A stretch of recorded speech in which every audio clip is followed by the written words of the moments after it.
Hello, I'm Dale Kislick. And I'm Kelly Harleton. And this video is all about Morris Kochanski and Karamat Wilderness Ways and the Winter Course 2017. Yeah. 2017.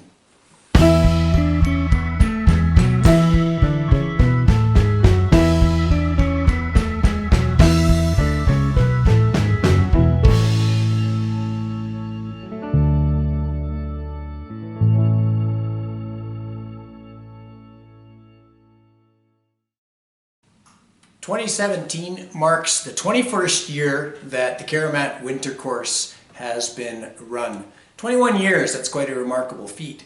So the reason that that course came into being was you have Morris Kochanski, master woodsman and bushcrafter, master teacher, and he happened to get involved with Randy and Lori Bruzma, and they lived close enough together and they had kind of a mutual partnership that just seemed to work out. It really was a great circumstance. They had the right land, the right place, the right people at the right time. And what happened was the Karamat Winter Course was born. 21 years later, it's still going strong. We had 18 participants.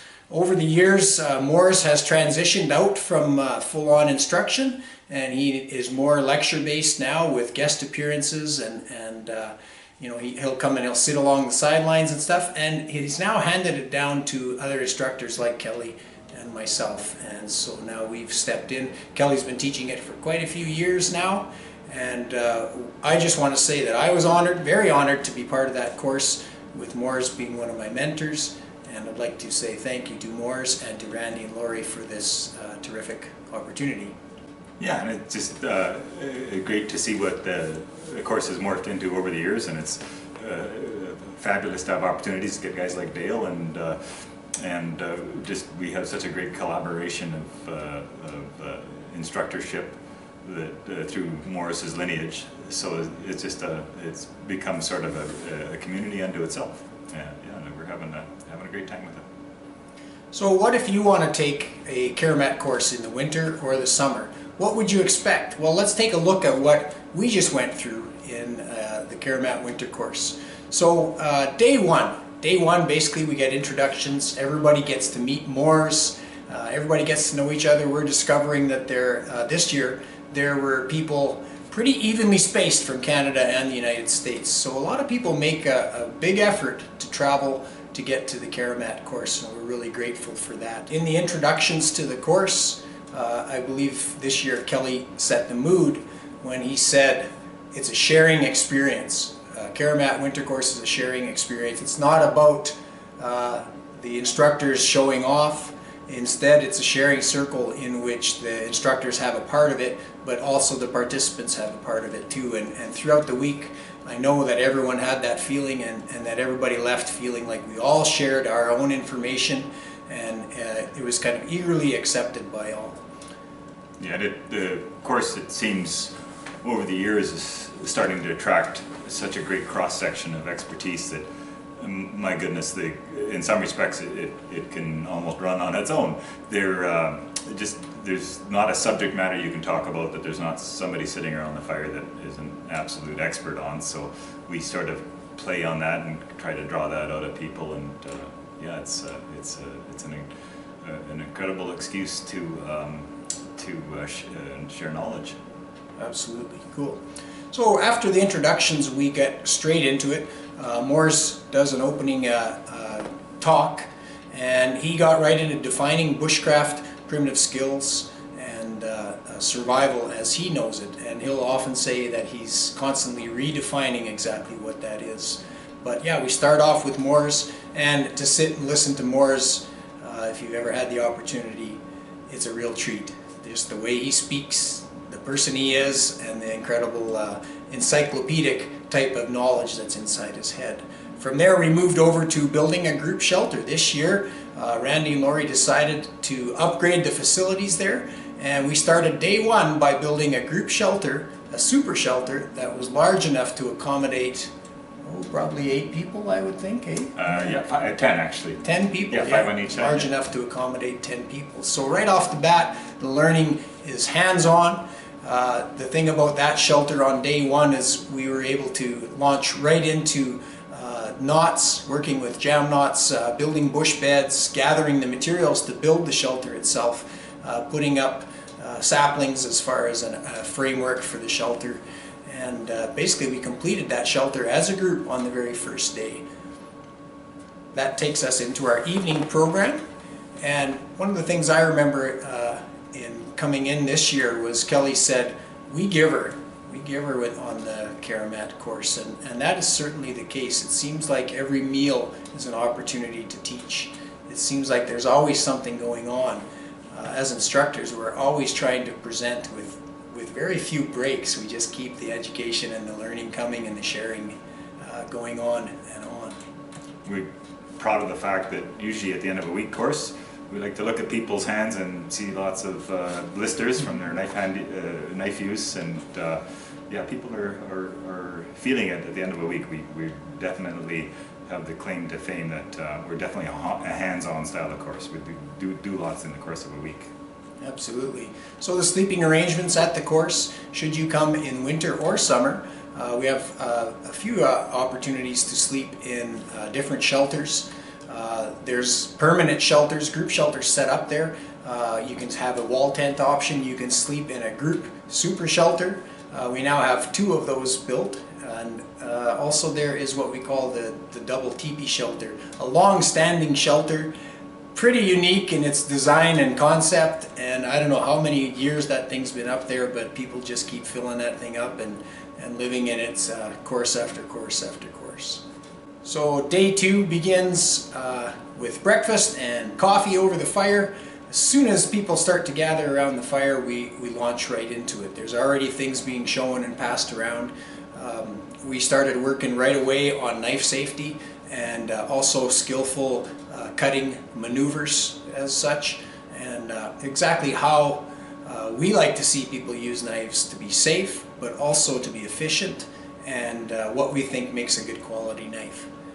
From there the day just gets busier. We start launching out into the collecting of materials for the first major project, which is the ski shoes, which we have set right there.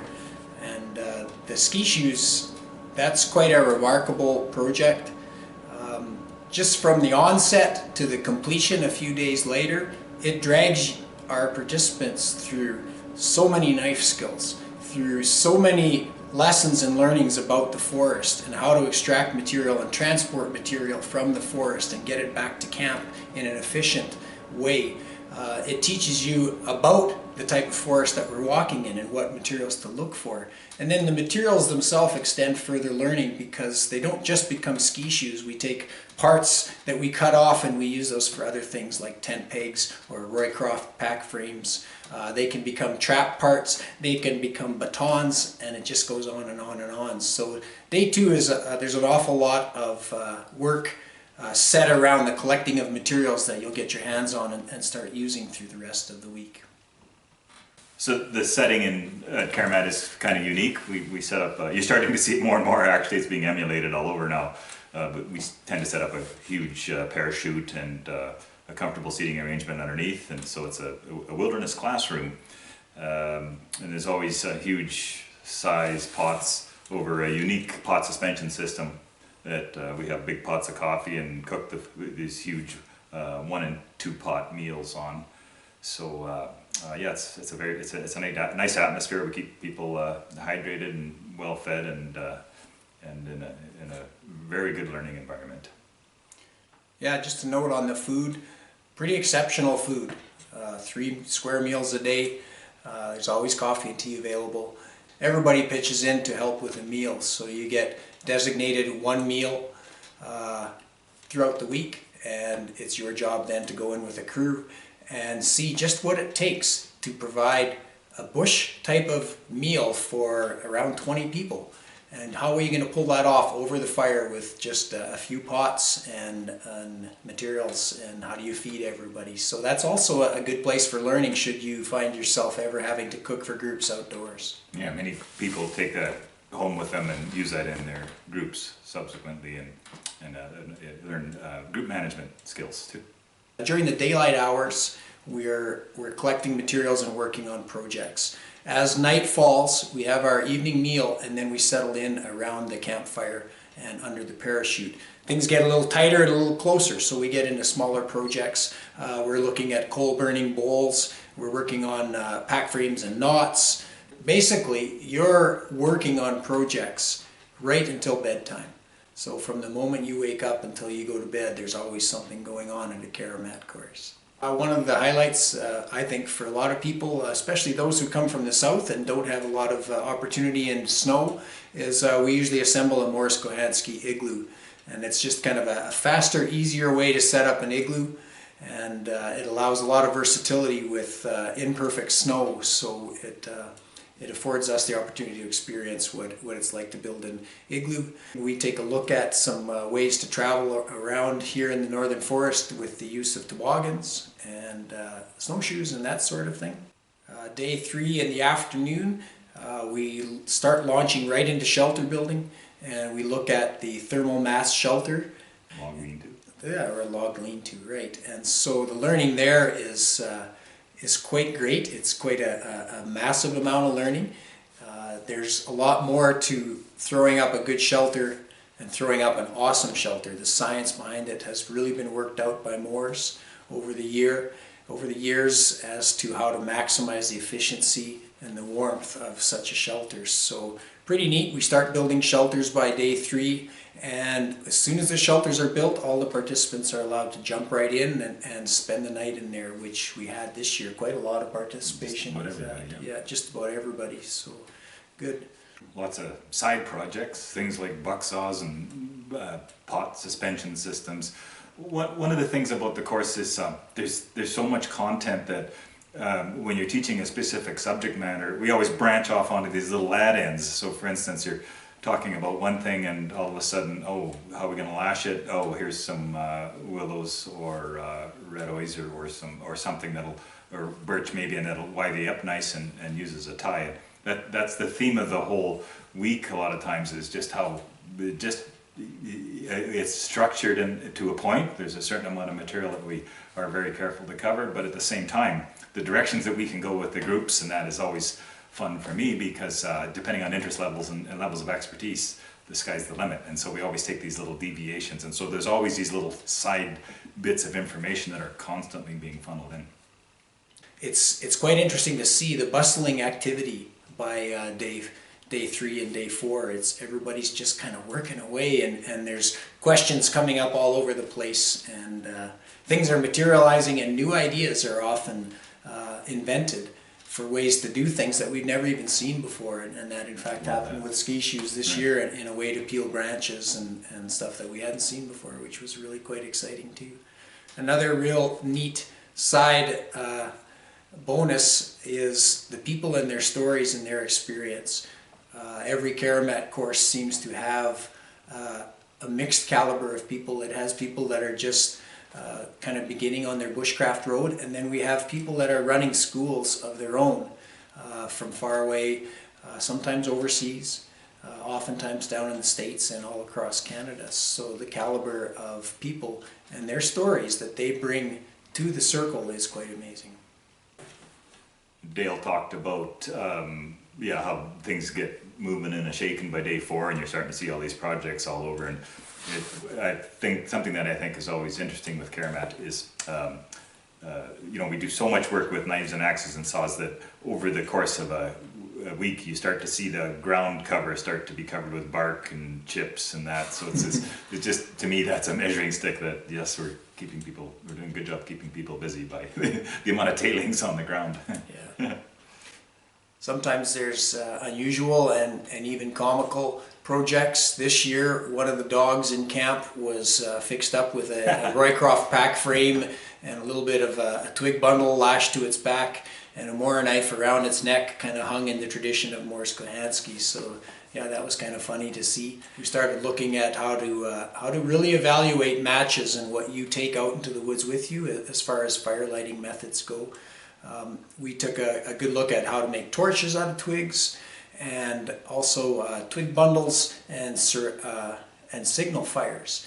And it's always kind of a highlight to light a signal fire in the course and just see how massive. We can make our signal or make our presence known in case of a survival emergency of that of sorts.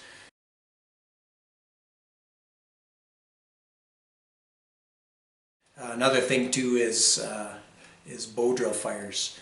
This year was a real treat for me because Kelly pointed out some materials that I'd never had any experience with as far as friction fires go, and we used balsam for wood for the fireboard, the spindle, and then green birch for the handle. I'd never even thought that that would work, and yet I was thrilled to discover that in lighting a fire with friction fire with those materials, it was almost ridiculously easy compared to what I'd been using for many years. So all these discoveries along the way as instructors, of course, we're always learning. The way that the courses have evolved over the last few years has seen Moore's not taking a lead hand as far as instructing goes, but instead he makes kind of special appearances throughout the week. And it's kind of neat. Everybody who's been to a Karamat course soon realizes when Moore's shows up, everything stops. So it doesn't matter what plan we had, everybody stops and listens to Moore's. And he sits down and he just goes, and you really never know how far he's going to go. You don't really know what path he's going to travel down, but it's always worthwhile. It's always an educational experience. And it's just always leaves you with a sense of amazement, like, wow, this fella really did walk the walk and talk the talk, and you can see what it looks like to have a career in bushcraft and survival of 40 years or more. Something a little unique that we had never had before, and it was a drum circle, a drumming circle, and we had that up in Randy and Laurie's shop in a warmer environment. Pretty unique experience, and it also was a really great opportunity in my mind to allow us the space to get great feedback for the course and kind of debrief what we'd all been through that week together as this bushcraft community. So the drum circle is fun in its own right, and it's exciting and uproarious, and there's a lot of laughter and you know, fun to it, but at the end of it, it allowed us a nice spot where we could all reflect on the week. And that's where the feedback really came on strong. I also saw it as a great opportunity to praise Morris Kochanski for his brilliant career, and also to give a lot of praise to Randy and Laurie Brusma for their incredible generosity, their desire to share the skills, to offer up their property to all of these people who come from all over the world. And sometimes it feels like we kind of ransack their home for a short while and just descend on their property, and yet they just keep going year after year after year. And so a really good opportunity to honor the incredible gift that those people have given to all of us. So this video is sort of fun in that it's given you a glimpse into sort of what Karamat's all about. We've talked a lot about the winter course, of course, but yeah, so the summer course sort of mirrors the winter course in a lot of respects. There's no ski shoes, of course, in the summer course. Instead, we do a bunch of other things.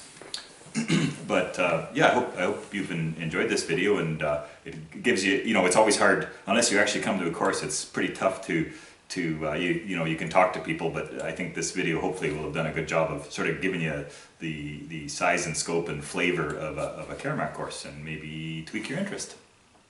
Absolutely. And as the course, the Karamat course, summer and winter course, marches forward with the addition of new instructors, like we've all kind of got our start because of Morris Kochanski. He's really the man that put it all together and started it all and inspired all of us. And over the years, for Kelly, it's been 30 years, right? Yeah. 30 years. For me, it's been close to 30 years. We kind of have risen through the ranks, but we're not the only ones. Our province of Alberta is now seeing some high caliber bushcraft survival outdoor educators. And so you'll get to meet a lot of those faces if you come up here to a course.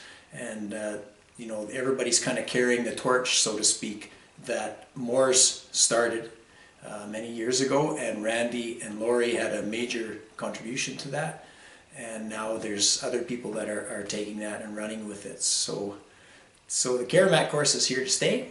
and we hope that you will at some point make it a part of your bushcraft journey and find your way up here, because we'd love to sit and have a cup of coffee or some bush tea with you.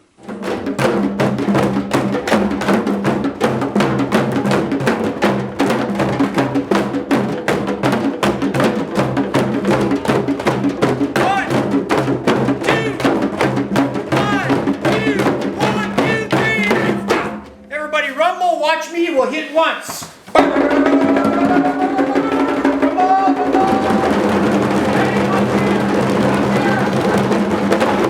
Rumble, hit twice. Rumble, hit 3 times. 4 times back to the groove.